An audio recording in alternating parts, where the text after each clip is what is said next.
Hi, Matt with eTrailer. Today we're going to be talking about the Seris Edge Bike Rack on the back of our 2025 Nissan Kicks. Now this can be a solid choice if you're looking for something that's just super easy to use that gives your bike a really good hold when you're driving around, and it's going to have a pretty good weight capacity. Now what we're really going to be focusing on today is how this rack interacts with our vehicle. So to start off with, let's see how close behind it it's sitting. So let's say you're on a really bumpy road, things are moving around quite a bit. We still have plenty of room here where we're not going to make contact with anything, but we don't have enough room right now to open up our hatch. If we want to do that, we have to tilt this back. So all you have to do that is come right here, lift on this latch here, and it'll tilt down. That's going to have a pretty good tilt to it actually, even with those heavier bikes. So this is going to have a capacity of 80 pounds per bike, so it's perfect for your e-bikes.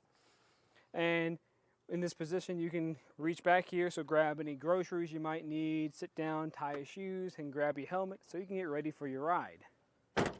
And from here, we can put this back up, and I can talk about how to take it off. It's a pretty simple process. All we have to do is start on the back side. Sometimes I'll come back here and make sure it does latched all the way. And you're just going to press here, it releases, and we can take this out of the way. On the front side, all there's going to be is this front ratcheting hook. This goes into this open wheel chock area. Just lift up on that. This will retract back down, so I'll just lift up, pull it down, it retracts into itself, so you don't have to really spend too much time putting everything back up. And from here, we can take it out for a ride. Now when it comes to that front chock, you notice that's pretty open, and I like this style because I think it does a great job at securing your tire into place, especially that front one that likes to pivot some.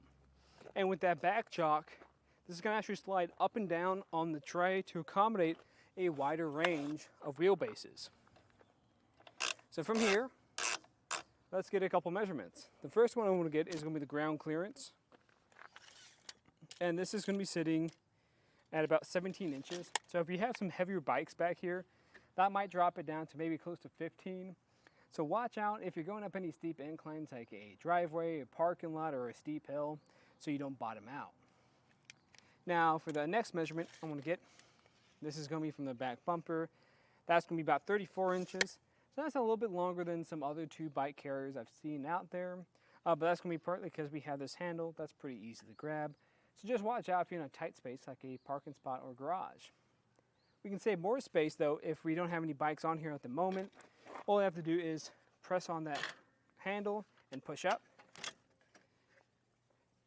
Pull that down, and you'll see it locks into place at this position here. It's going to have two of them.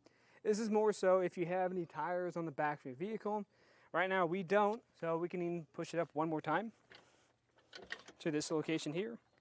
And if I get that measurement, we're going to be sitting at just about 11 inches, which is pretty good.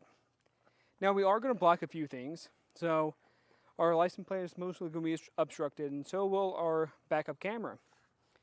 Now for your taillights, you'll still be able to see the top sections. The bottom might get a little obstructed, but they'll still be usable, and our back window won't be blocked.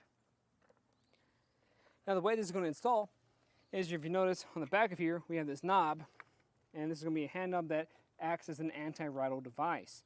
I like this style because it's really easy to use. There's no tools required, and it gives you a pretty good hold in your receiver. And talking to that receiver, this is going to be a 2-inch shank that goes into your 2-inch hitch receiver, and you're going to have a pin that goes through and connects to a lock core on the other side, give you extra security. Now in my opinion, I think this is going to be a solid choice because, as you saw, it doesn't really take any time at all to get your bikes off of here and then get this back into the stowed position. And of course, if you guys have any other questions, let us know here at eTrailer. And again, I'm Matt, and thanks for watching.